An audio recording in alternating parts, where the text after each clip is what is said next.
उत्तर प्रदेश के केसरगंज से भाजपा सांसद ब्रजभूषण शरण सिंह को लेकर चर्चाएं हैं कि क्या बीजेपी आला कमान इनको इस बार लोकसभा चुनाव के मैदान में उतारेगा या फिर महिला पहलवानों के आरोपों के बाद इनका टिकट कटना तय है। तो इन सब के बीच बीजेपी ने तो चुप्पी साध रखी है, लेकिन ब्रजभूषण शरण सिंह जनता के बीच जाकर साफ तौर पर कह रहे हैं कि उनका टिकट कोई काटेगा नहीं, क्योंकि वह खुद कई लोगों को, कई नेताओं को टिकट दिलाते तो उनका टिकट कौन काटेगा। इसी के साथ साथ उन्होंने यहाँ पर बड़े बदलाव की ओर इशारा किया। उन्होंने कहा कि इस बार उत्तर प्रदेश से नहीं बल्कि हरियाणा से वह चुनाव लड़ सकते हैं।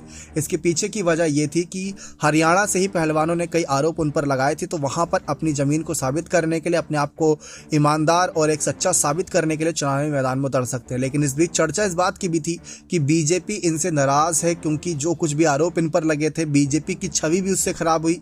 महिला आरक्षण की एक तरफ बीजेपी बात करती है और दूसरी तरफ महिला पहलवान इनके खिलाफ आरोप लगाती हैं, और वो भी ऐसा घिनौना आरोप, तो वो बड़ा ही कहीं ना कहीं विचलित करने वाला मामला था।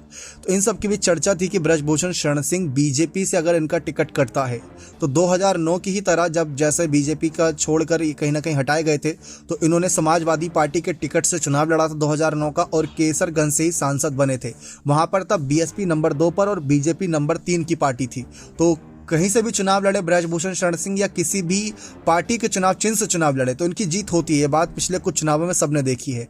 कई बार से लगातार सांसद है, तो इस बार इस बात की भी चर्चा थी कि अगर बीजेपी ने टिकट देती है तो क्या इनको मंत्री पद दिया जाएगा या नहीं, या फिर अगर ये बीजेपी टिकट नहीं देती तो क्या समाजवादी पार्टी से चुनाव लड़ेंगे। तो उन्होंने साफ कह दिया कि ऐसा कुछ होने वाला नहीं है, ऐसे हालात नजर नहीं आ रहे। अगर आ रहे होते तो पहले ही ये फैसला हो गया होता। तो उन्होंने साफ कह दिया कि समाजवादी पार्टी से चुनाव लड़ने का कोई मतलब ही नहीं बनता, क्योंकि बीजेपी क्यों ही उनका टिकट काटेगी। वो दोषी छोड़ ना पाए गए हैं। कार्यवाही अभी चल रही है और फैसला आने तक सबको इंतजार करना होगा।